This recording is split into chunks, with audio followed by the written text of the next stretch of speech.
Good afternoon, all. Welcome back to All for United WFC. I love the intro as well because it's kind of getting us hyped now, isn't it? We're nearly there. What, we now a week and a bit away?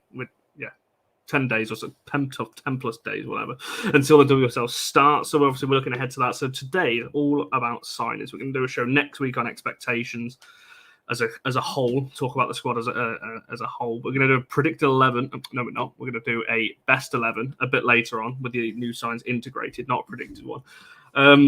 So yeah, we've got a lot to talk about. Talk about the new signs and where they're all going to fit in, that kind of thing. Because 7 signings this summer, I don't think many would have expected that. And also, as it stands, fingers crossed, we've managed to retain some of the key players. But obviously, some news that have come out today in the last few days. We'll have to wait and see if we can keep hold of some of those players. So make sure you get your comments in, liking the video, and subscribing. We shall dive straight into the. Barry's got a background now. I've just noticed. I'm the only one now without a background. What's this about? I feel a bit. I need to. Right, halfway through the show, I might try and find one. This is what happens when you deconstruct a burger, mate. Oh, what were we in? 90 seconds, and you've already brought that up. I'm still not over it. Well, you're gonna have to get used to it because I'm not changing my ways on that one. We'll start with the defence. We'll do this in order. We'll go from the back to the front. And I'll just open it up with a simple question to each of you. And I think I know the answer to this, but I want you to expand as to why.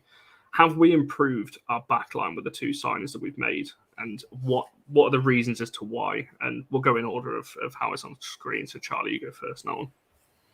On first viewings, I would say absolutely. The reasons are we were looking a bit light at centre-back, and we've got Tounkara in, who should be hitting her peak really, about 27, French international, played alongside Wendy Renard, players like that who will have had a massive influence on her. We know how good they are. So should be a bit of a leader there as well. And also obviously in Maya Le Tissier, we've got probably one of the best up-and-coming English footballers as well as just defenders who's joined us. And again, has looked really promising at pre-season all the way across the back line. So I don't think you can say anything but yes, we've certainly strengthened it. And when we're back to full strength across that back line, it's incredible, really, the options that we've got. Sorry, Barry, I'm going to fully expose you here. So he's putting a little private chat here. What was the question again? What was the question again? Yes. So essentially I asked, what... I can't even remember it now. What did I write there? Have we improved the back line? Yes. Have we improved the back line and why? What are the specific reasons you think that the 2 additions to our back line have improved? That's an easy question. So we took Diane Caldwell, who is a fantastic human being, a Manchester United fan, and indeed the rock at the back. And she served her purpose and her function brilliantly. But was she going to be a defender that took us to the next level? Probably not. So we took her and found somebody who potentially could, i.e. somebody who plays for France, made it to the semi-finals of the Euros. So therefore someone who's also a little bit younger as well in the nicest way. So it gives us a little bit more going into the future. And then alongside that as well, we said goodbye to Martha Harris again, who was, again, a fantastic addition to the side when she came in originally and helped us to win the championship and get to where we are. You know, both fantastic players in their own rights. But again, Martha wasn't getting the game time. And then you get someone like Maya Le Tissier, who will. She absolutely will get the game time. So what we've done is we've taken 2 people who, again, in the nicest way, were backups. And instead, we've brought in 2 people who aren't backups. They're people that are going to be fighting properly for that starting role. And that means that, you know, Millie Turner and Aoife Mannion, they might have been thinking, you know, they're going to come back and go straight into the heart of the defence. And now all of a sudden they've got 2 players who could potentially take their spot if they're not performing. And elite players need that competition in order to perform well. It's no surprise when you look at the men's side that now that we've got nobody to challenge De Gea, we saw those mistakes come back into his game. So it's exactly what happens. You need these people that are going to force people to do the best they can. See, I've got a contrary view, I guess, on that point because I don't fully agree that you should have backups to be able to push you on. I've never stood by that. For me, it should be on the individual player. I don't think you should need somebody else to push you on. I might come back to that, but I want to get Shane your thoughts on the 2 backline sign. What do you think in terms of have we improved and why? Like Barry mentions a couple of the outgoings. Kirsty Smith, obviously another one as well, sent out as well. Yeah, I mean, I think we have improved in terms of maybe quality, and then with a nod to the future as well with Maya. Obviously, young players, so getting her in now, you've got longevity in it. Of course, you've got to keep hold of her. But the quality she's shown, and as we suspect, there are a number of clubs in for her, and we've managed to convince her that we're the right place for her to come, for her own development, B, for our own benefit. Versatility as well. Obviously, she can play centre back, she can play full back. So, whilst we've lost Smith and Harris, which was a bit of depth at full back, Maya can cover at full back. Leah potentially. I know we spoke about this the other week as well. Where could Leah be used? So there's definitely versatility there, especially when you think Millie's back, or at least back in full training.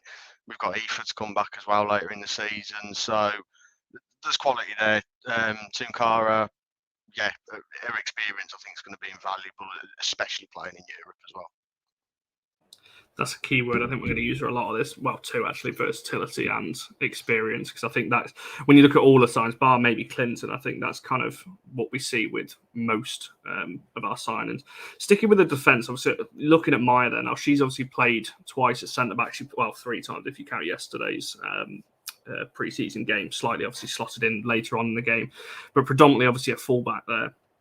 What do we expect, I guess, from these new signings? Should we be expecting too much? Now, Maya's come in and obviously hit the ground running. Tounkara obviously only had a brief kind of appearance yesterday. But Charlie, I'll come to you first in terms of what we should expect from these kinds of players, because I don't know about you. Obviously, we're going to come to our best 11 a bit later on, but do they both come straight in? Because there's a lot of competition, particularly for Maya at fullback. Maybe centre-back is her best way into the scene.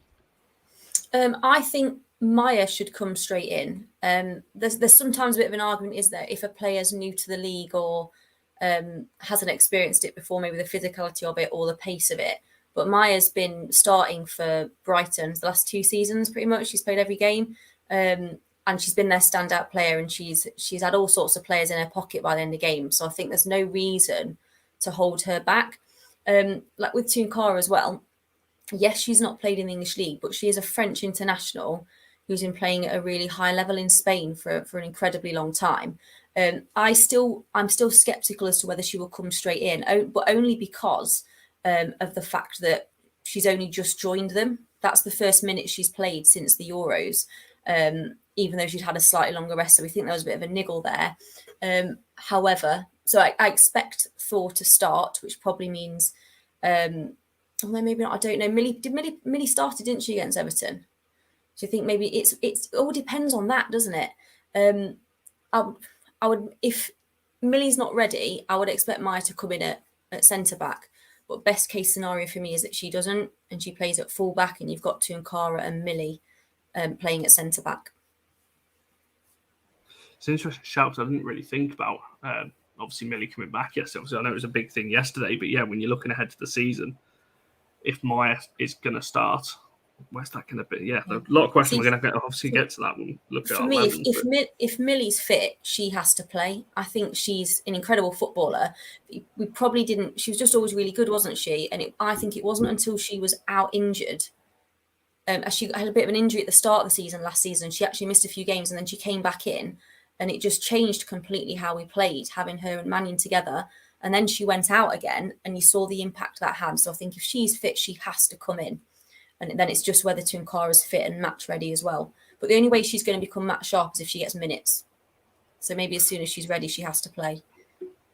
It's a fair point. And Barry, over to yourself in terms of, particularly from a Tounkara point of view, because Charlie raised the point there, if Millie's fit, she plays. Well, where does that leave Tounkara? And then obviously, especially when Mannion comes back as well, has Tounkara maybe been brought in to be a rotation? I'm speculating here. This is not from anything other than my kind of own speculation. But I guess your own expectations for her. Do you think she's coming in to start alongside Millie, or do you think she's coming in to maybe rotate with the 3? Or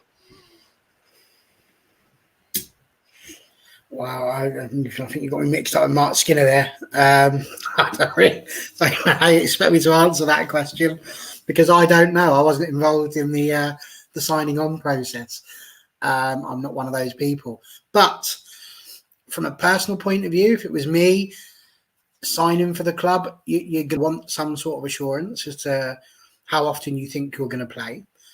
I think the big question for Mannion is how long it's going to be until she actually returns. I know that we're seeing her do some legwork at the moment, and she does seem to be coming along quite well, but we're nowhere near the green light, I don't think, on that one, and maybe not until the end of the year for that. So, if I'm honest, I'm expecting Tounkara to start alongside Millie would be the ideal. I think whatever happens to Tounkara probably will end up being the starter because she's a regular international footballer, and generally regular international footballers tend to start over those that perhaps don't often go for their country quite as much. But having said that, Millie Turner's going to want to try and battle her way into the England squad, I'm sure. And Aoife will be looking to battle back into the team as well. And this is exactly what I'm talking about when I talk about competition for places.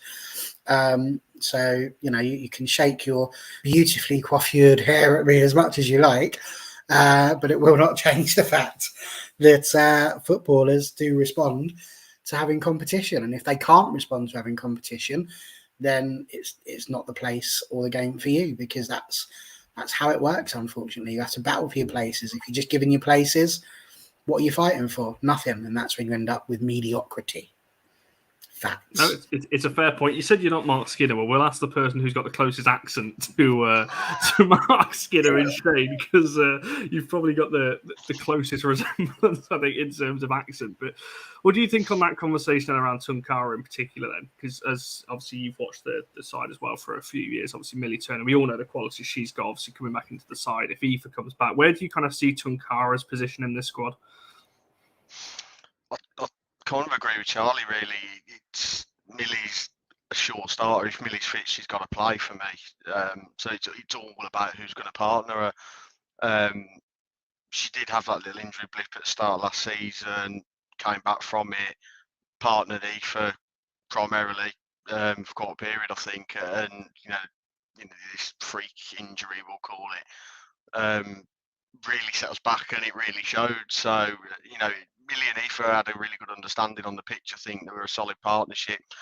So it can't be a given that Tounkara is just going to walk straight into it. But that said, again, when we've got the depth and when you've got cup games that come into play from October onwards, that rotation's got to be there. I know we mentioned a few weeks ago, I think, could we play back three at times? Probably not. I don't think it's likely, but the option's there if we do need it. But yeah, I guess it's about as well keeping everyone fit again, because Diane had to come in kind of as cover for 6 months, which is obviously why she's not stuck around, because the contract ended. But yeah, we keeping everyone fit, and I think forming that defence around Millie is a shoe-in, really. Millie, for me, future captain if she sticks around. That's a good shout as well, actually, to be fair. I like that. I want to bring it back. Oh, go on, Barry. You see, you got a point. Well, I was just going to say, because this conversation about pushing people on is what's going on at the moment. And I just want to throw this in here because we do a lot of this. When I'm at school, one of the first things that I do is a book called You Are Awesome. And we do that quite obviously because we're trying to get these kids to understand that, not just that they're awesome, that they're wonderful, but they have to work hard to do these things. And it's written by, I forget the man's name now, but he was in the table tennis team for Britain, Matthew Saeed, that's his name. And he talks about how when he was younger, his dad bought him a table tennis set. And he was like, oh, yeah, that's lovely. Thanks for that. And he played his dad, and his dad just literally whooped him straight away, no problems. And he says at that point, I had two options. Option one, I could just sit there and go, I don't want to do table tennis anymore. It's too hard. Or I could try and get better so I can beat my dad. So what he did was he got his brother, who he didn't like, because they're brothers and that's how it works. And they went down into the basement where the table tennis table was, and they carried on playing. And what he said was, and it's quite right, when you are training with people that are better than you, it brings your level up, because you've got to try and be as good as they are. You've got to get to that sort of level. And so where this sort of argument is coming on here, where you get people like this saying there's always players being able to take themselves to a higher level, if you're just assuming they're doing that by themselves, then I don't know what to tell you. It's not what's happening. What they have to do is they need to take themselves to a level whereby they're going to get picked. So let's take the greatest player in the world. You can choose either Ronaldo or Messi, whichever one you like. They weren't picked immediately for their team. They had to get better. And how did they do that? Well, they looked at the person and said, oh, there you go. This is the person who's in front of me at the moment. They're the one that's playing all the time. I need to get rid of them like that by getting better and performing better than that person. And the only way to do that is to put yourself into training situations with people that are better than you. So, quid pro quo, this is the situation that you've got. If you know you are the first two people on the team sheet, where's your motivation? You already know you're better than these people. So it's either got to come from within at that point, but you do have to get to a point where you have these players that then want to try and overtake them. So that's what we need. If we've got 3 or 4 defenders that are sitting there saying, oh, we're all good enough to play at centre-back, that's fantastic, because then you're in a really tough situation. We need to be in a position where it doesn't matter who you pick. It doesn't matter who you pick because you know they're going to perform. Yeah, no, that is a good response to my kind of counter. I think my point around it is that a player for me, it's always kind of how when I've played sports when I was younger, it's your own responsibility. I would never rely on somebody else. I played a lot of individual sports when I was younger, so it's slightly different, but you rely on yourself. For me, you shouldn't need someone else to go, oh, I need to be better than them. No, you improve yourself because you want to be better yourself.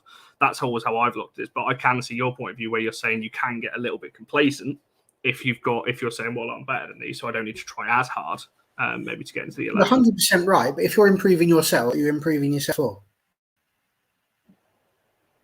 How do you mean? What way are you improving yourself? So let's say you are a centre-back for Manchester United women right now. This is a flight of fantasy, I understand, for 3 of us here, because that could never happen.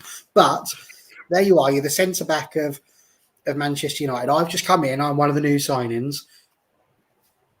What do you say you need to improve yourself, but you're already the number 1 defender. So what do you need to do?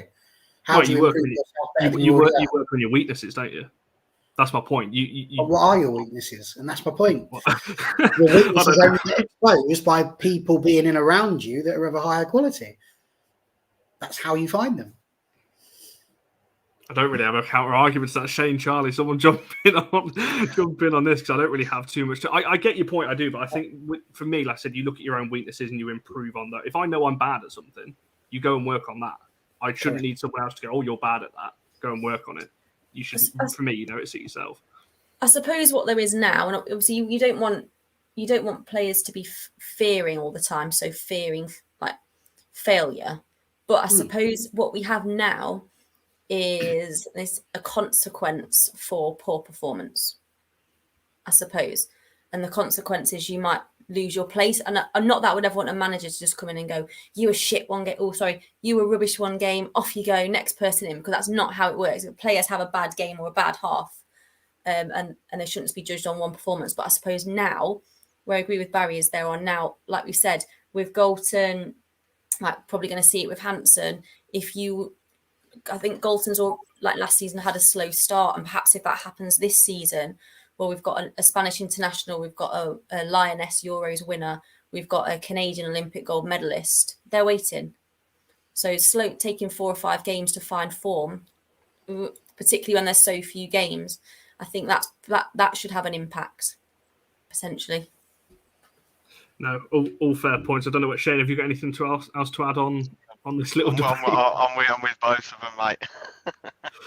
No, that's fair enough. I think we got a little bit of an insight into Charlie as a manager there as well. You, as a teacher, there was always a consequence for poor behaviour.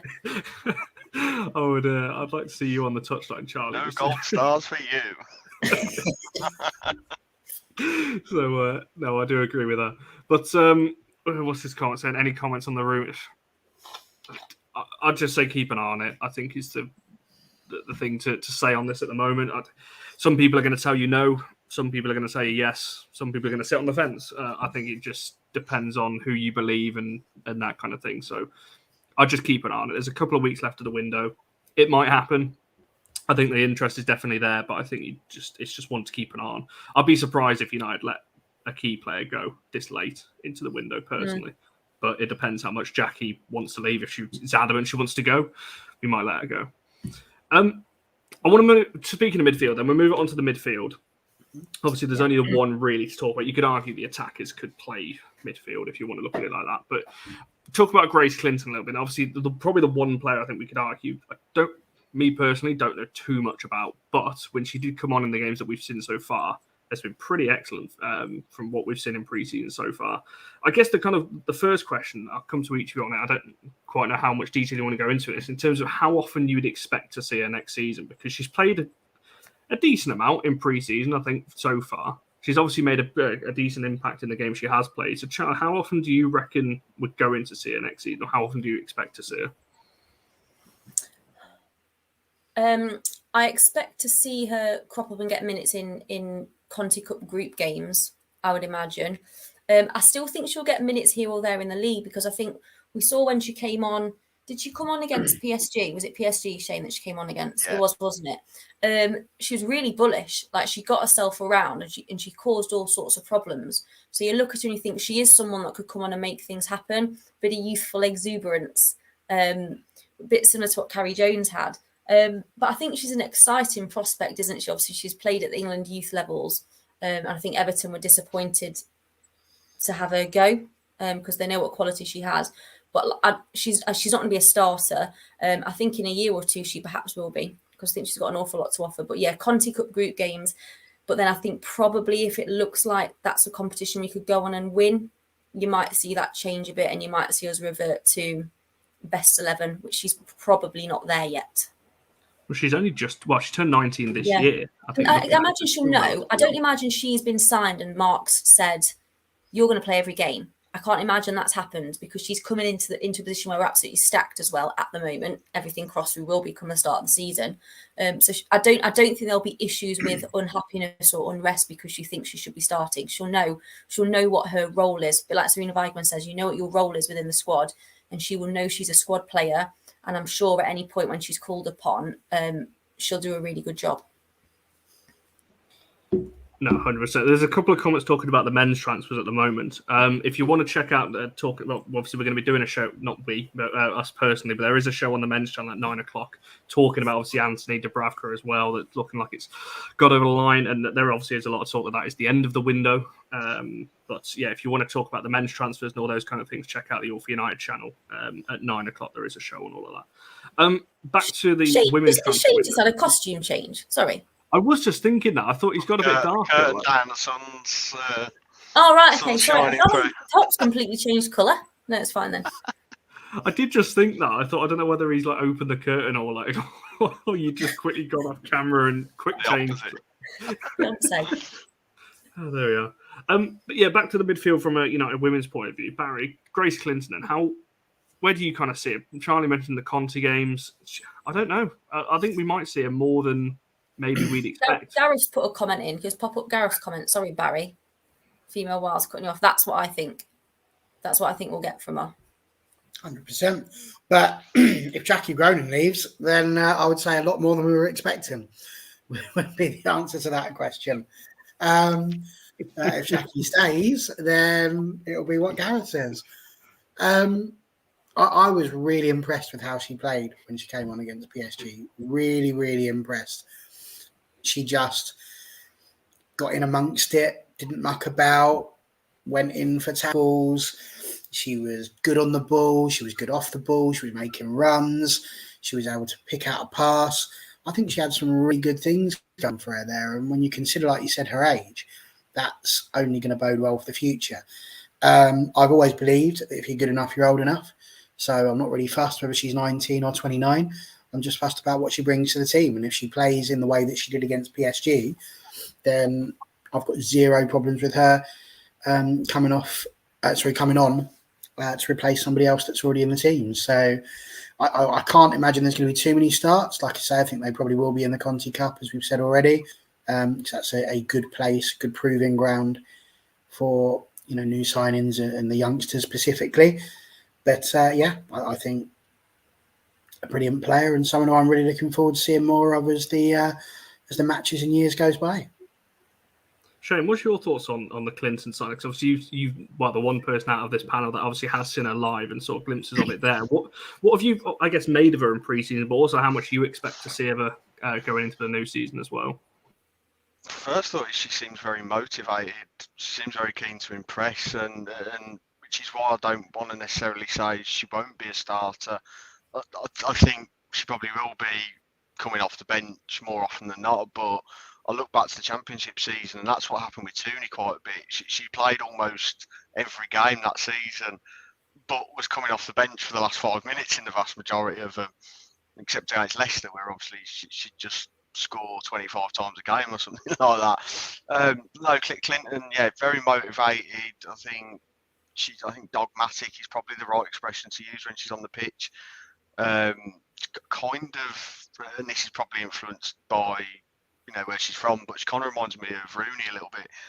I think she could have a bit of that about her. There's a bit of not anger, but there's a bit of nastiness in her. And I think sometimes we do miss that on the pitch. Things can be a bit nice sometimes. Playing against the likes of City or Chelsea, Arsenal, Liverpool, against we're playing them this season. Sometimes you want someone to just go on the pitch and just leave one in on someone. So, I'm not suggesting she absolutely wipes someone out, but you want that. You want a bit of edginess in a game, I think, sometimes. I think she'd bring that. I was kind of finding yours on a completely different tab there. I do agree with that. That comparison, Bruno, I think is pretty bang on there. And I actually hope we see more of it. Like I said, I hope that we do see more of it, not just the Conti games. Because with the amount of subs you can use in the WSL, I know there's not a lot of games, but if you look last season, we didn't really use the bench at all. And obviously we've all speculated as to why that is. Just didn't really trust his bench. But if he's got the players now that he wants, potentially now we might see more of these players used and getting some more minutes off the bench. So we've just about reached the kind of half an hour mark. And I want to move on to the attack because I think the bulk of the show is going to be kind of picking our best 11 in about 5-10 minutes time. But I want to look at the attack because obviously that's where the majority of the signings were. Now, we've done a lot of shows on this, so I don't want to talk about this too much, but in terms of where are they all going to fit in? Because we've got a lot of players there. Garcia, Leon, Williams, Parris, in addition to the attackers that we already had in Galton, Hansen, Russo, Thomas, Elatoon you could throw in there, Wildberry, you could argue is an attacking midfielder as well. So those types of players. So we've got a lot of players now. I guess I'll come to each of you first in terms of where you think their best positions are across the front line. Because there's been a lot of discussion about where Parris might play, where Williams might play, where Leon's best position is, where's Garcia going to play. I just want to get each of your thoughts into where you think their best positions are just on our new signings. Okay. I think Garcia probably on the left of a front three is what I would go for, which has obviously historically been Leah's position. I think Parris probably on the right-hand side, which has been a position all of last year where I know we had Kirsty Hansen, but she wasn't being picked, where we were playing Martha Thomas out of position there quite a lot. So I think she's probably the one most likely to start is Parris just because of that. Leon's really impressed me in pre-season playing as the forward. I think her hold-up play has been brilliant and her pressing from the front's also been really good. But I can't see her starting ahead of Russo.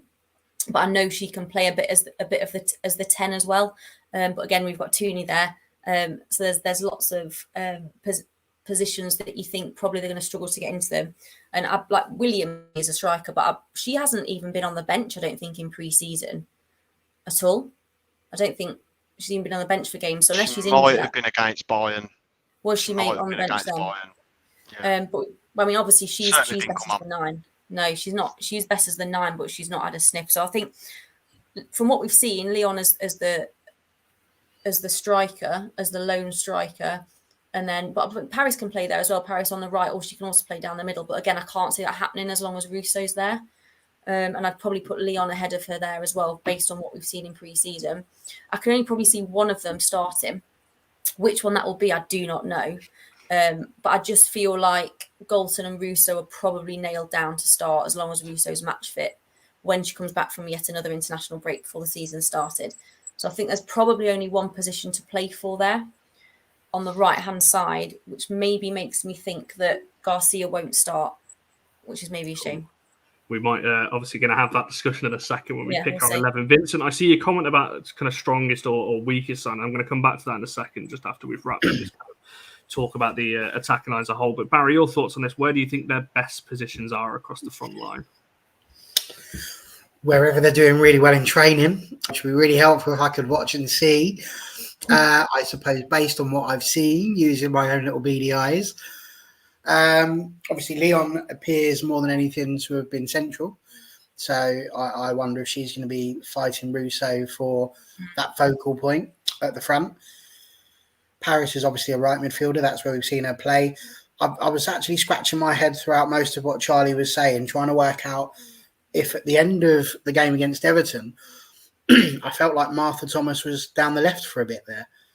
Because she had the ball, didn't she, on the left-hand side to cross it in for the goal for Garcia. Yeah, that's what we're calling it. You just merged the first name and the second name together there, and that with Garcia.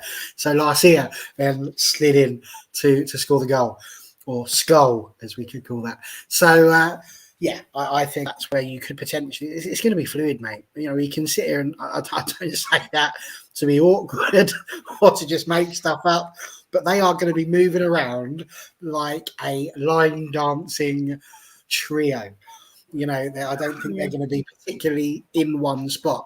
And I genuinely, I just don't, because the three friendlies that I've watched now, they've moved all over the show. The only one that seems to, even Parris, I think, went central for a little bit as well. So, you know, I genuinely do think there is the opportunity to just switch them about a bit. And I think that, in a way, that's really helpful because, you know, sometimes you can have left footers, right footers, different sides, different things, in, swinging crosses, out, swinging crosses. So I think you have that, and it's so hard. So I can sort of guess where I would put them, but what's the point in that? Because I won't be making the decisions at all during the season. I love how casual you just said that. It's going to be fluid, mate. I love that. It was so casual the way you said that. It's brilliant. That's exciting, though. That's exciting, though. And that could be a nightmare. That could be a nightmare for defences, the facts that we have got. Because there was even times a bit in pre-season where Galton at times seemed to be drifting into the more central role. And then whoever, like Leon, was drifting out wide as well. That could potentially be, if they can do that successfully, that's a flipping nightmare for people to defend against and keep track of where players are. No, 100%. Go on, Shane. I'll let you have it. Your kind of say on this in terms of where you think. I can see your comment, by the way. I was going to start a whole segment with the word fluid, and Barry's just ruined it for me. But you know, I do agree with what Barry said, though. But you know, I don't think anyone's going to have. Maybe Bar Russo is going to have one set 100%. You're always in this one position, and I've always quite liked the idea of whoever your front three are, they are interchangeable. They're not just going to stay statically in one area of the pitch. We said a few weeks ago about Leah. Sometimes, as a whole team, this isn't on Leah solely. This is a whole team. We get so guilty of always going down the left-hand side, and we've become very predictable. So if you've got interchangeability between your front three, no one can predict what you're going to do. We might not even know what we're going to do at times because we'll be that good at it, I hope. But yeah, you know, your front three. One analogy, Barry used a good one then, but I'm going to call it like a carousel. You know, if they're going to move around like that, you know, I don't want them to just be all stood like statues in one position, waiting for it. Move around. If one comes short, the other one needs to go into the channels and pick the ball up. You see it all the time with other teams, so it's definitely something I think as a team we can improve on, and something I'd like to see really. No, 100%. I'll just get to some of these comments, and I think, Paul Vincent, I think you had a bit of a mare with the first name spelling here of Mark Harris. But Shane, you might remember that day. I think you probably were there. Yes, I was. With the Ben got given a couple of nice Remington. You know, just handily, they happened to have a couple of Remington shavers with them for Martha to bring out and present them to him at the side of the pitch with his flag on display, of course. I wasn't there for the actual removal of the beard, but no, I was at a game that night, I think. But yeah, it took the whole season. I think we were 3-0 up at the time in that game against Millwall, and we got a penalty, and everyone just suddenly was just shouting, "Let Martha have it! Let Martha have it!" And someone heard, and you know, put her in there. I mean, if she'd have missed it, it would have been tragic, but thankfully she didn't. No, I love that. That video is out there somewhere because I've seen it, so I'll have to see if we can dig that one out. Comment here. Appreciate you dropping your thoughts on. Like I said, make sure you get all your thoughts in the comments for anything that we've said, even if you agree or disagree with anything that we've said. Ten Hag dropped Ronaldo, Maguire, and Shaw. I hope Skinner will have the guts this in to take the kind of decision with some players, even if they are two, and Russo and Zella. I think that's what it's got to be. That's the job of the manager, to pick the 11 to win that particular game. At the same time, you've got to be very good at kind of player management as well, because some players react differently. Some players react better when they're dropped. Some players need their arm around the shoulder and say, no, can you fix it in the next game and try and push through the bad performances? So it depends on the type of player as well, I think, when you're looking at it like that. What's this one saying here? Sporty, I see you comment, and Mickey, I can see your comments about your 11. We're going to get to ours in just a second. It's like a little suspense. I keep pushing it further and further back here. And there's a lot of people agreeing with Barry, as there always is, because Barry just seems to speak sense on these panels. But I want to come to each of you on the attack, purely because we've signed so many of them. I don't want you to put maybe numbers on this, but in terms of what you expect and what they would target, I guess, for, like I said, I don't want you to put specific numbers. Oh, they need to score 15 goals. But what you would say is a success for each individual attacker that we've got. Obviously, because it's going to vary from player to player, because some are going to play more minutes. Obviously, if you're going to say Rachel Williams, she needs to score 15, that's not going to happen because she's not going to get the game times to be able to get that. But Charlotte, come to you first in terms of what you think a good season is for each of these attackers. I think the ability to come on and change a game when we need that to happen, because that's the thing that we've been missing is options to change a game. And we saw that particularly at the back end of last season. So if Leon and Garcia can come on with half an hour to go and change a game, either by creating an opportunity for someone else, occupying a defender, which gives someone else space, or scoring or assisting a goal, that's what you want from them. I think that's probably the role they're going to play as well. So change a game in some way, make things happen that weren't happening last season. Fair point, Barry. They need to score 60 goals as a team. Each. No, not each, as a team. We scored 45 last year. I just pulled up the table just to have a quick look, because we knew that we hadn't scored as many as we wanted to. I'm obviously not talking about other competitions like the FA Cup and stuff like that, but you know, Chelsea scored 62 last season, Arsenal 65, City scored 60. You know, we had 45, and then below us, I mean, shockingly below us, you've got people scoring 24, 21, 13, all that below us. So 45 was a really good one. If we're scoring 60, it won't matter if we have these little odd moments at the back where, you know, things go wrong, or if we let in a dodgy free kick, or, you know, if Mary's not making sense when she talks to somebody and they end up kicking the ball through her legs, anything like that won't matter, because we'll have actually larruped them down the other end. So 60 goals as a team, Connor, is your answer to your question. Score 60 goals, we're getting Champions League football. If you score 60, surely. What was the Champions League threshold last year? 60. Is that what City scored, did they? Yeah. There we are. Go on, Shane. What do you think on the front line? That was a good answer, actually, from Barry there. 60 goals. I never thought of it as a collective. How do you feel in terms of what your expectations are and what they should be aiming for? I didn't consider it in that way, actually, but I don't know if I can put a number on it, because I don't know how many I'd want each individual to score. But I mean, Charlie was spot on when she said people coming on and changing the game. If we're in a tight spot where we're 1-0 up, you know, 50, 60 minutes, and you know the game's gone stagnant, or you know we just don't look like breaking anyone down, who can come off the bench and make sure that the defence gets broken down? Who can go and put the second goal in the net? Because if you get a second, you're probably going to go and get a third, and then you kill the game off completely. And so that's what I want to see. I don't want to see us one goal 10 minutes in and sitting on it. I want us to be ruthless, and I think that there's a word that's come up probably every season that we've been in the WSL, and that's clinicalness. We haven't been clinical. We haven't been taking our chances. That sentence has probably haunted me for 3 years now, is we haven't taken our chances, and it was the same last year. So I want to see us be more ruthless. I think Mark used that word as well in a lot of his interviews last season. Just put the ball in the bloody net. Stop dillying with it on the edge of the box and trying to walk it in. If you've got 20 yards out and you can see a shot on, take it. Tooney does it at times. You know, she did it against Everton, she did it against Durham, she did it against Leicester at the King Power. Take the shot on because you'll score. It's simple as that. You build your confidence up. You know, you might miss one shot, but don't let it affect you. Go and have another one. Get the ball in the net, and your confidence goes up, and then you'll want to take more shots. You score more goals. It's natural. No, 100%. I mean, John Comote's gone the whole way. He's done it, literally has done it by individual players. So I agree with the team effort. Russo 15, Toon 10, Galton 10, Garcia and Parris 7 or 8, Leon 6, Williams 2 or 3. But 60 as a team would be perfect. Thomas needs to chip in too. Yeah, I mean, if you add them all together, and obviously the fullbacks, I imagine on a That does get to 60 if you add them all together as well. My quick maths is not. If Thomas scored, he'd ruin it. She'd ruin it if she scores half 60. There we go. Get some good maths by John there. And Shane Ian's saying stop sitting on the fence. I'm assuming that was in response to your. I can't reach the fence, so chance to sit on a fence would be a fine thing, mate.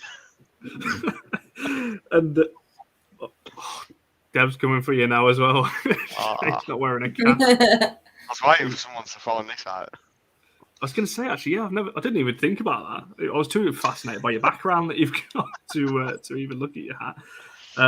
Oh shit! Right, we're going to have to get Shane more often because Sang is very happy that the hairline score has gone up.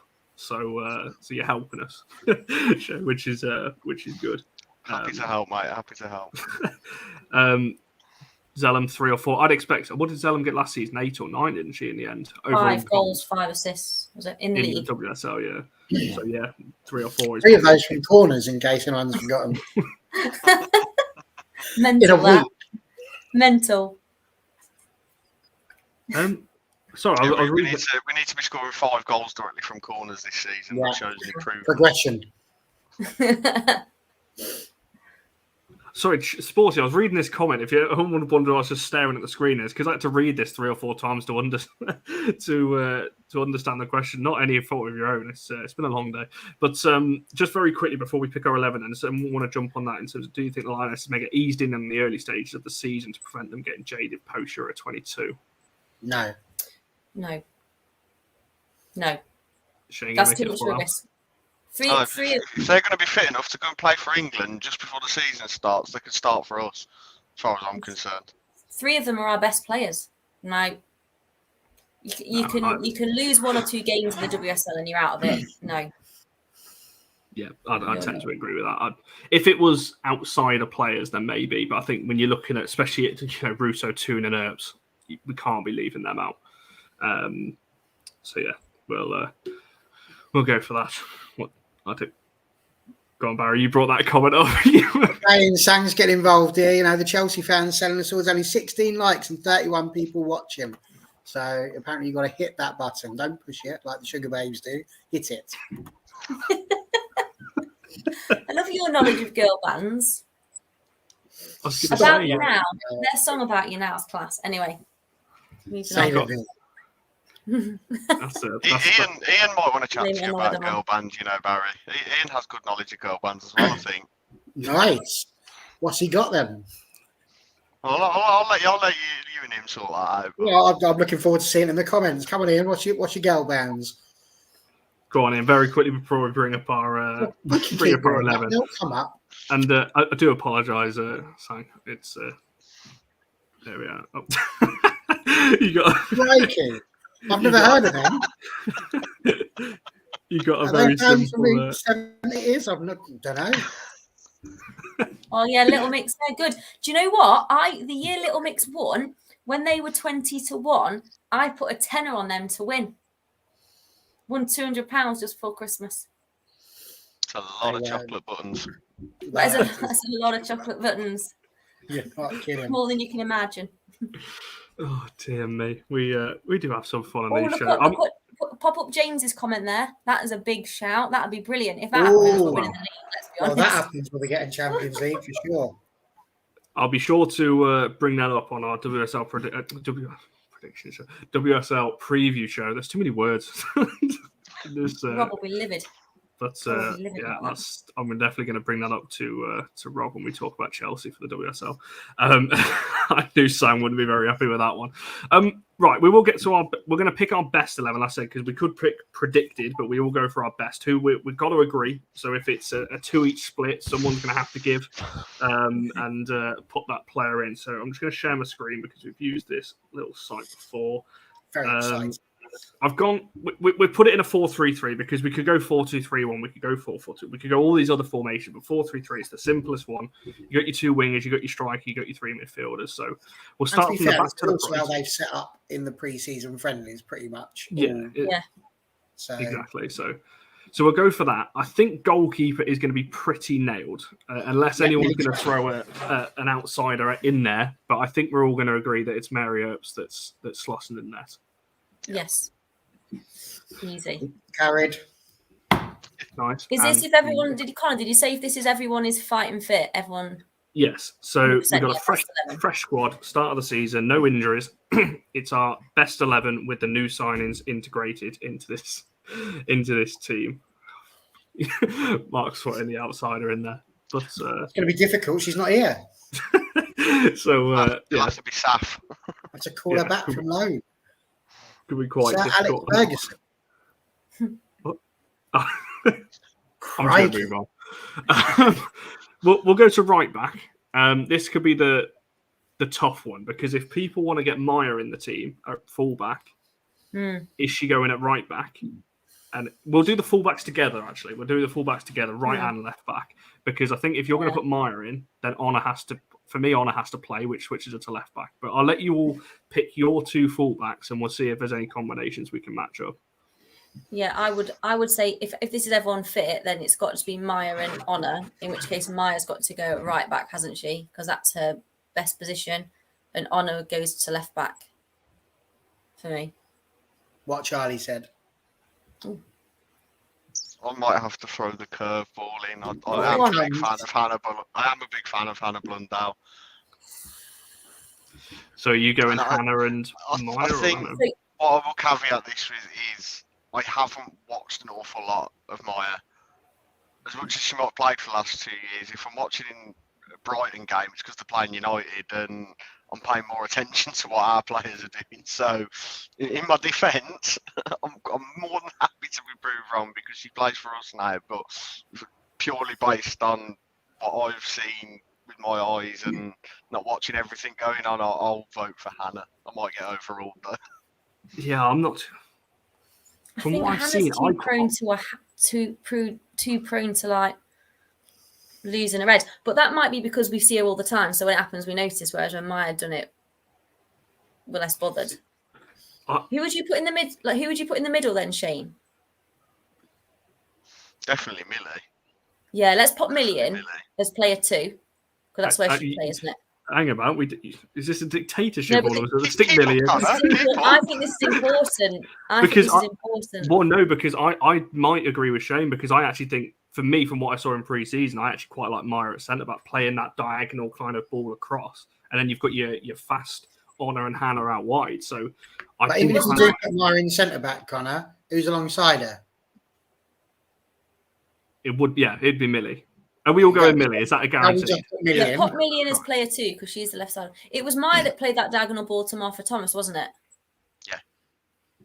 And I do think Maya looked better at centre back than she did in that game against Everton at fullback. I will be honest there. I think she looked better. I would not be putting Maya centre back and on a right back and Hannah left. Personally, if I was Marc Skinner, that's not. I think so. By the sounds of it, we're all guaranteed, and judging by the comments as well, that I can see, and it's looking like the Honor's definitely in. We just don't know where. Yeah. But what about Aoife? Aoife when fit, like, I know. When we lost Aoife, that was cataclysmic. That was. Yeah, John. I'll throw it out. Back 4 there, right? Left back is Honor, right back is Maya, and player number 3 would be Tounkara. Yeah, Mark saying Tounkara. I think, Shane, you might be overruled slightly because I think Maya and Honor is going to be the foot. I just can't leave Maya out. She's been so good, and watching her for Brighton last season, Maya for me has to be in this team. So are we agreed then? So we're going Honor at left, Maya at right. Honor over there. Remember how annoyed we all were with Maya at that game, at home game against Brighton, where we just scraped it 1-0 because she was just being dead annoying by being so good. Really infuriating. That's a good question. Maybe that's the transfer strategy. Who annoys them lot in the stands the most? We'll go and get them. In answer to your question, Deborah, there's only one answer to that, and that is, of course. Why would you watching 4 United fans pick our best 11? What's not to love about that? But so for the right centre back then, so a couple of shouts for Tounkara, a couple of shouts for Man United. I don't know enough about Tounkara, to be honest, to vouch for her too much, but I could see why people would want her in. But Man United was very solid for us last season. So would be, but again, my argument is Tounkara, regular for our country, Man United, not so much yet. It's a fair shout. Is anyone disagreeing with that? That's fine. I wonder if Millie or Aoife would have made your age, had they been fit. That's a conversation for the time, but I wonder if they would have done.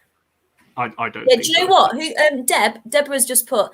What I will say is Tounkara's height is amazing, and she went in like an animal in that first corner, that first attacking corner. She killed her, didn't she? She killed her. I will actually go. I'll agree with that. Actually, that's something she adds. For that alone.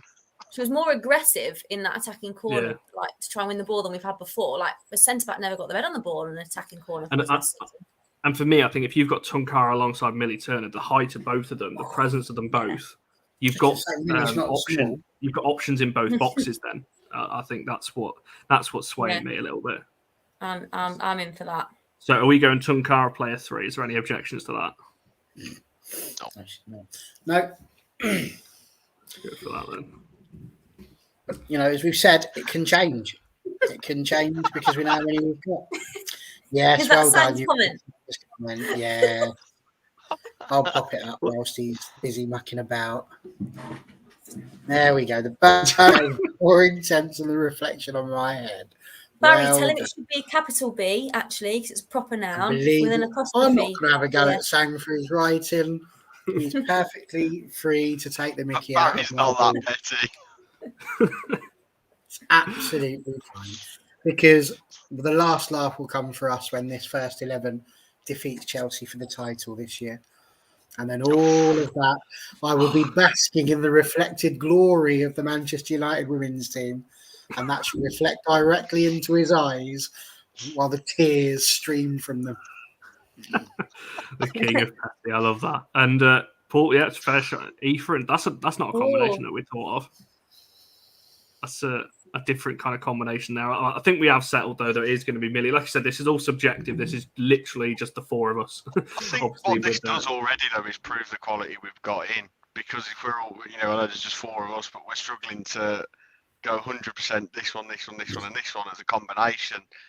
I think that proves what a good window we've had at least in getting players in.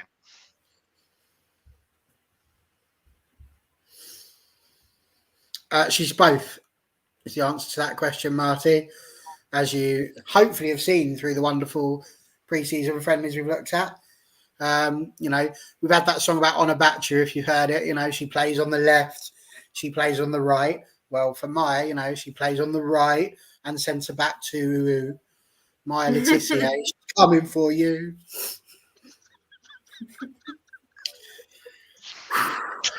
Should we move on to the midfield? I'm on bloody mute. Let's move on to the midfield. Right. Anyway, so I've gone for a 3 because that is kind of how we've seen it in pre-season. We've seen kind of the one that sit in and kind of your 2 10s or 10 and 8, however you want to talk about it, kind of alongside each other. I think 1 is pretty nailed on, unless you're going to stick Tooney out wide.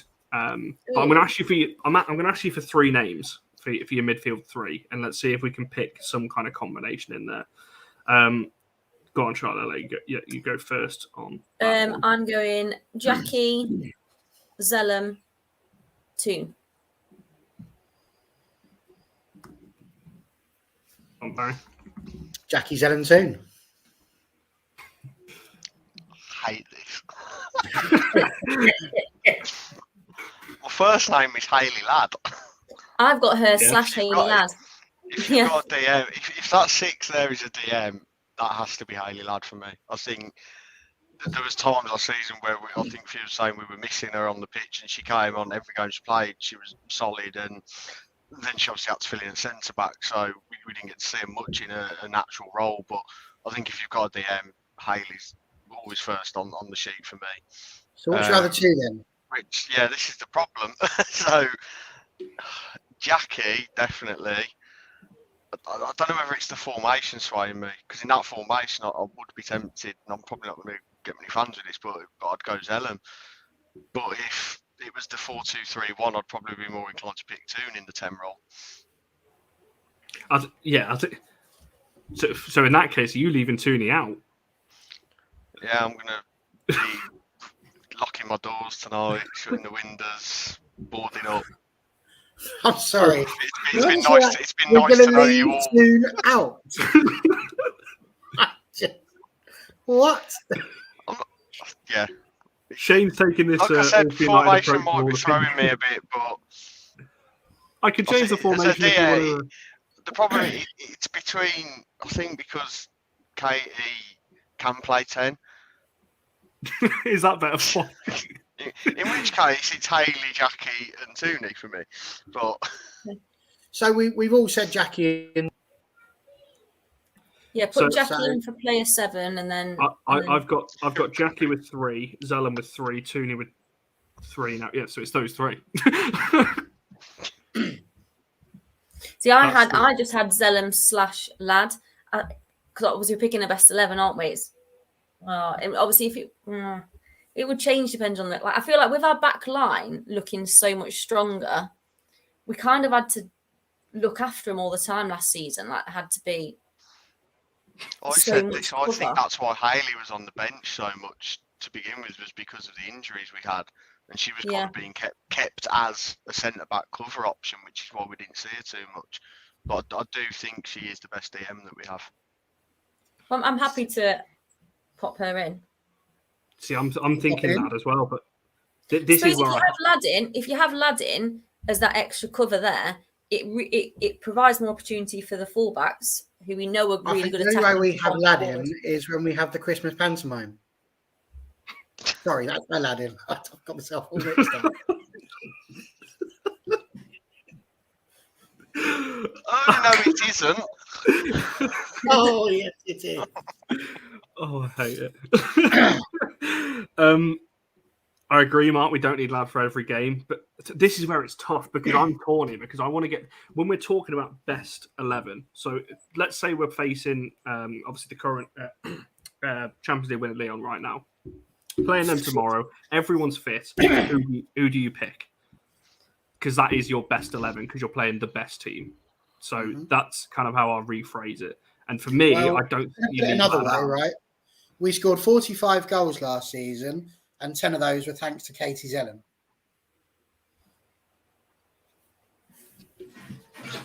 Anyone want to help me? Tell me how many Ladd did over Zellum there on that one? How many goals did Ladd score from a corner? 2. No. Scored 2 or 3. So I love Hayley Ladd, but I don't think she's the starter. She's also not the captain. So I don't him. Superb free kick specialist, corner taker extraordinaire, and goal scorer of one of the 3 goals that we've scored in pre-season, doesn't make it into the top 11. Now, if she wasn't the captain, I'd maybe give in on that one, but we know she is. And plus everything that Mark says about how she raises everybody up around her, I don't see how Katie Zellum doesn't start. So again, it's not about predicted, as you said, but I still think she's the best that we've got. In that instance, then would you'd be looking at Zellum in the 6? You'd probably go for more of a 4-2-3-1 that you go Jackie alongside. In my opinion, if you think about what we've been doing before, I can't move this obviously, but player 8 effectively was next to player 6, wasn't they? And player 7 was in the 10 role. So Tooney would be the 7, which is good because that's her number. And then Zellum would be in the 6, which isn't her number, but I'll let you off. And then the 8 would be Jackie Gronan doing the old box-to-box running shuffle sort of thing that Jade Moore did so well. You could potentially put Ladd in there and give Zellum that free role, but yeah, I think one of those three has to be Zellum. The other two, I'm really pretty open to who gets player 8 role. I'm not too fussed about that one, but I don't see how Zellum is not, based on everything we know about her, whether we agree with what she provides or what she doesn't. I think she is 100%. But that's just me. And if three of you decide to go for someone else, then go for it. That's how majority rules work. I'd go Zellum. I would go Zellum. Let's get. I'm happy to concede. Let's get a nailed one in there. So is Ella Toon voted by all of us? Is she? Yeah. Is she definitely in? Yeah. Shane's gonna say no. Yeah. Right. Let's stick Toon in because we could be here all night. I think. Let's stick Toon in there. It's a good job. It's not a 45-minute show. That mischievous. So, oh, Parris. Connor, you say Jackie, didn't you? And Shane, you said Jackie. I did, and Barry said he's happy for her. I just don't like leaving Lad out. I don't like. I get that. But my yes to Jackie. Problem, though, I think it does depend on who you're playing, doesn't it? Because you can have a best 11 for teams that you're going to dominate, for want of a better phrase, and you can have a best 11 for teams that you might have to sit back and play counter on. Is there just throwing another? I don't think there's like one fits all in this sense. No, I agree. That's why this is so difficult for me. But just the one curveball I'll throw. Does Vilda get a shout for either position? Right. I think for me again, player 6 is Zellum, and then you can choose who you like for player 8. I'm really not too fussed. If, however, you're saying player 8 is Jackie, then I have an issue because player 6 has got to be Zellum. So Zellum's one of those two, and if she's not getting chosen, then that's the only point when I jump up and down, I think. That's the point I'm thinking of. But does she get into your best 11? This is regardless of who you're playing. That's the way I'm looking at it. It doesn't matter for me who we're playing. Who would you, if you were manager tomorrow, like I said, regardless of opposition, what would you be looking at going, I want to build the team like this? That's kind of how I'm looking at this. And for me, like I said, we've picked, 5, 6, can't even count, 6 players so far. Zellum's on 99 caps, which means she's been picked by Katie Stoney. She's been picked by Marc Skinner. She's been Charlie Coxon. She's been picked by Barry Rust. I mean, I don't know how many more people can pick her. I just, the stats just aren't in your favour. Right. Mark makes a really good point there, though, which is probably what's going to flip my mind on the whole Hayley Ladd debate, which is if it's your best 11 and you want to be the top team and you want to be the best team in the league where you're the one that's going to dominate everyone else, do you need a Hayley Ladd in that squad?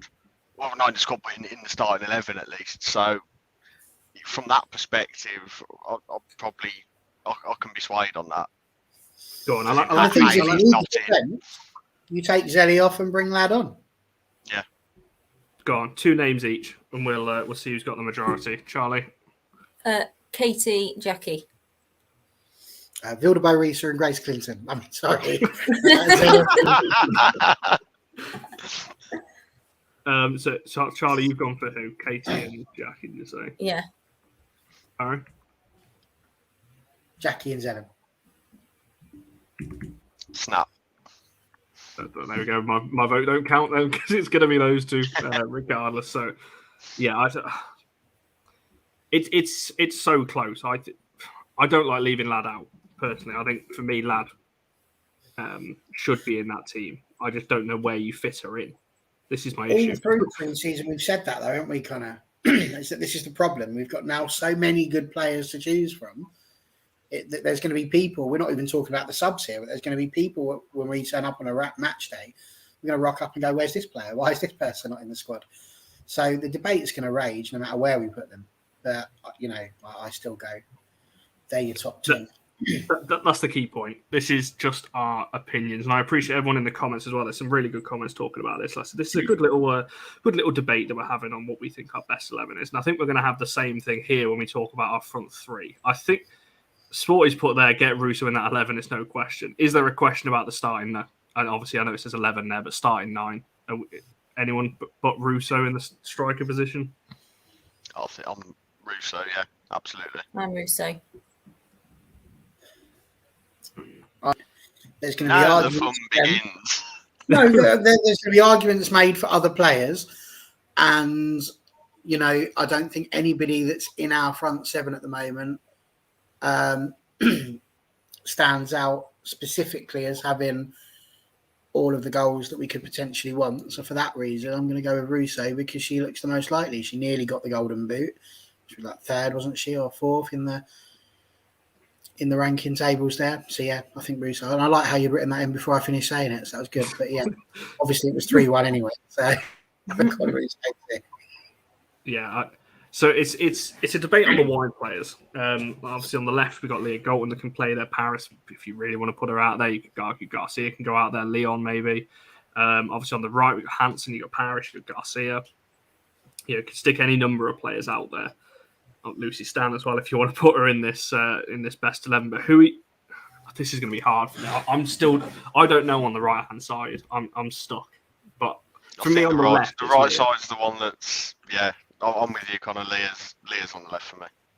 Is there any doubt in Leah on the left, Barry, Charlie? I was going to say Leah for the left as well.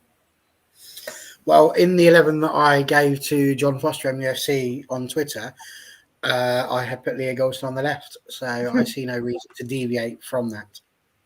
Right, so we'll go with Galton on the left. So we've got one position left, this right-hand side. For me, it's between two players. It's between Garcia and Parris. I'm torn. I'm going to have to wait and see what you three say on this one because I'm not convinced just yet. You said that's between Garcia and Parris. Why not Leon? I don't think she's better than those two. Not yet. I think Leon for me is taller on the right. I think Leon for me is the rotation for Russo. I think you bring Russo off at 60, 65, or you rotate her in and out with games where Russo's maybe not full fitness for me. Okay. I've put Garcia on the right, but we've got to remember as well. We've talked about this front three as not being. That's just where they play all the time. Their role is not to play on the right. Like that's not how it's going to work. Quite clearly from preseason, and I just feel like we've seen. I feel like I've seen enough from her in preseason to warrant her being there. So she scored. She came on and scored, didn't she? Made a really good run into the box. And had a couple of good chances, I think, against PSG, which lacked a little bit of composure, but she had some spark about her. She set up the goal for Katie as well. So that would be my argument for her. There's a comment here just very quickly. It seems that Garcia's best position is off the left. No, he's on the left, on the right. I'm not too sure. I don't know. I haven't really seen much on the left, but from what I've seen of her and what I've done a lot of like going back and looking at clips and like when and reading up on her, like what Spanish sort of football experts say, and she's down as like a left winger, but actually the impression I get is she can play anywhere across that front line. And you saw that in the Euros for Spain, that the 2 or 3 games she played, she was playing all the way across that front three. And she's done that for us in pre-season as well. So I would pop her there instinctively. She would be my first choice. I would ask Barry, but he's blended into his background here. He sat back. I did. I was sitting back because... of the Man United logo. Well, yeah. All right. In the words of the Dragons, then let me tell you where I am.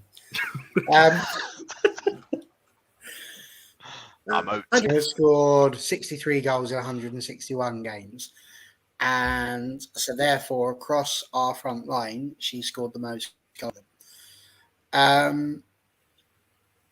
Having said that, you've then got Nikita Parris, who's obviously scored 50 WSL goals, and the ones that she's also scored for Lyon, which do count, contrary to popular opinion, they do. And equally, so do her international goals. You've then got Garcia, who looks very nice and seems to have all of the attributes required. I don't really think I need to say anymore. Everybody knows who I'm going to pick. It would be ridiculous almost to argue otherwise. It's the person who we've shelled money out for to go and get, and who, if she comes into this team and performs in the manner that she can, will not just score 50 WSL goals, but she could quite easily make it to, well, what's she now, 27? So even 10 a season. You could easily be looking at getting closer to 100. So for me, you're sticking Parris out there on the right-hand side because that's who we've invested to bring in, and who, if we activate, is going to surely provide us with these goals that we need to get to the 60. So yeah, that's who I would put, Nikita Parris. So that's one vote each. Parris and Garcia. Go on, Shane. Are you going to throw a Kirsty Hansen at us or something on the right hand side just to make it a little bit more complicated? Tara Bourne, actually.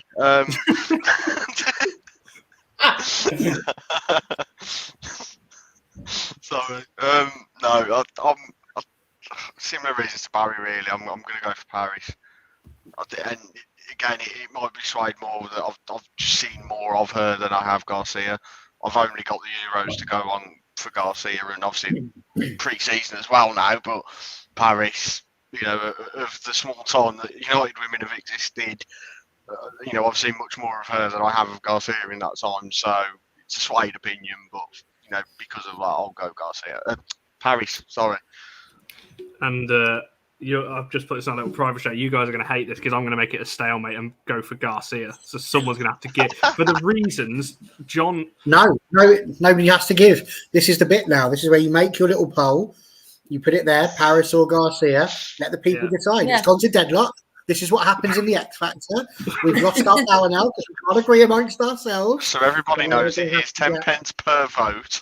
Right. You must ask the bill payer's permission. And whilst you're making, I'll just take over briefly to answer this particular question. So is this against the top four of the rest of the WSL? You say because it does matter. Well, we're sort of arguing at the moment that it doesn't, insofar as that we're picking what our best team is for us to go out there and dictate the games and to dominate as best as we possibly can, rather than this deciding who the opponents are. Have you done the poll now, Connor? Yeah, so the poll is in the chat. Don't ask why I've put a question mark after Parris' name. I was supposed to put it after both, but I just... there we go. Just quickly type it. Right. So now you're trying to... So it's a flawed vote because you've got Martins. You've gone Garcia as if it was factual question. As if you've got to be mad to push the button. That's outrageous. I'm going to go and get my iPad so I can vote. So we'll leave that poll up for about 2 minutes or so and just see how that goes. But I think this goes back to the whole point and the whole kind of premise of the show. Where are these signings going to fit in? If we add one of those, obviously one of those two are going in. How many new signings is that in the 11 that we've picked? So that's 1, 2, 3 out of the 7 go into our starting 11. That for me is a successful window. If you've got 3 of your signings, that's almost half of your new signings go into your 11. For me, that's successful. Yeah, I think so. Particularly when you look at most, 66% of those signings are defence, which at times last season are where we faltered and we've gave games away when we've been 1-0 up. So, we're solidifying the defence, making the defence tighter, more assured. Then, based on that, you can't say it's been a bad window at all, really. No, 100%. So I'll leave the pot. I'll wait until I'll give it another kind of 90 seconds on the voting. It's quite tight.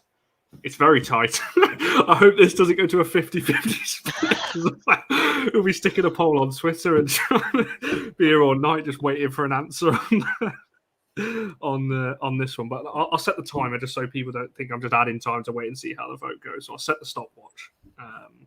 There we go. So I've set a timer on my phone, 90 seconds. We'll see how long. We'll see what the votes are looking like on that. Oh, there we go. Thank you, whoever just muted that, because I could hear myself. And Sang, yes, you've had a great window just on Maya Le Tissier and keeping Jackie in honour. Yeah, for now. Yes, so I'm offended, Mickey. Always bringing it back to that, aren't you? I don't know. Everyone was moaning about. I quite enjoyed it, but there we are. So the poll's looking like at the. Oh god, it's going to be tight. This. So at the moment it's 55-45. So it's very close. So if you haven't already voted, make sure you vote on the poll that's currently in the live chat. You've got about 35 seconds to vote on the poll. And that will be on our right-hand side in our little fancy team that we're building here. So we'll just wait and see on that one. What's that saying? Need a larger N. What does that mean? What on earth do you mean? Larger N. Right, we've got about 5 seconds. If you haven't already voted, I'll do it very, very quick. And there we go.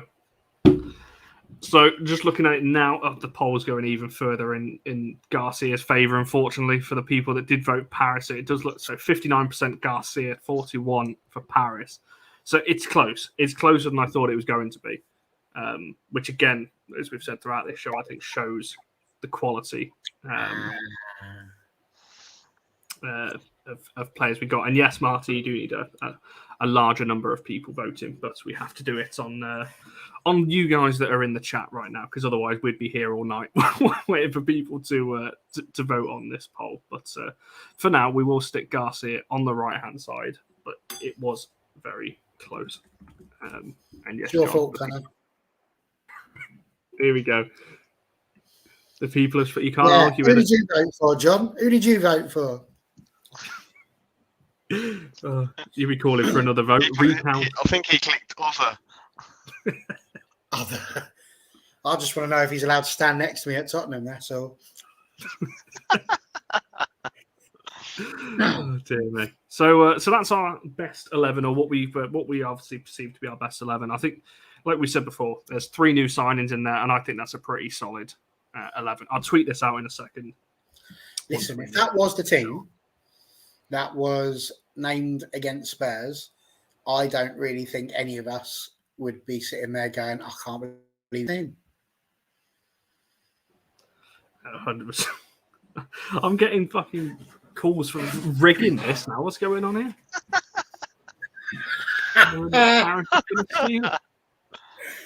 You know what? I might just stick another poll on Twitter after this and say, if you want this changed, vote on this one and see who.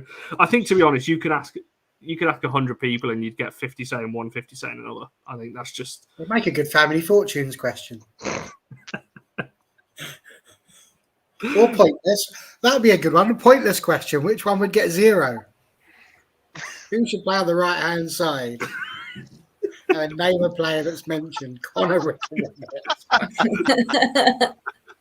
like that. I don't think Connor's rigged anything. The only way that he can take it to deadlock. But this always happens in X Factor. They always do that. It's terrible. We always go, how have you done that, Simon? Unbelievable. No, exactly. But we'll go for that. Like I said, I'll tweet that out in a second. So that is our sign. That was a lot of fun, and it's harder than I thought, and it's going to be hard when you're. Do you know what, Sang? What's every day? Every time on these shows, I'm getting.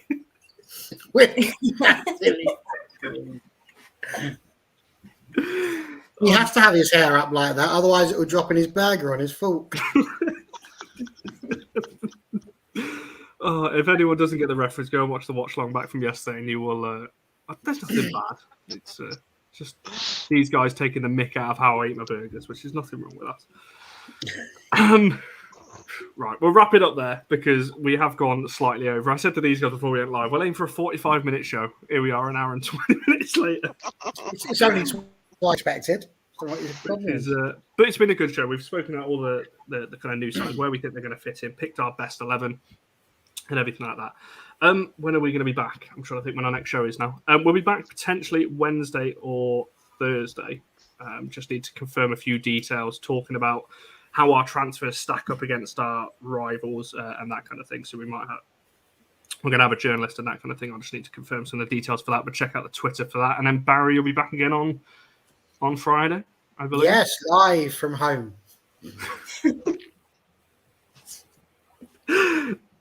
That's good. Sorry, I got distracted by the comments. Why don't I have a background? I actually said before we went live. No, that's what I said. I was going to find one halfway through the show. It's just going so fast. It's a blur. It is. It's. I will find one. I might get one for the next show. I might stick Max Verstappen behind me and watch the dislikes go up on the show. And Sporty knows. There we go. And to be honest, I didn't even notice. I've noticed this. This is madness. Look, because every time I go here, half my head starts to disappear. It's odd. It's very strange. It's like I've been smashed in the head with a hammer or something. I don't like it. Woo! Not good. I just Probably. He needs to cut it out. Oh, Barry, you don't. I can't wait for a 2-hour journey. Just like your cutlery.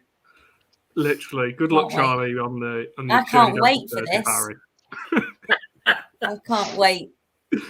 Oh, dear me. And Charlie's even in the comments while on the show roasting me. What's going on here? What's that in reference to? Is that about my Not in the background.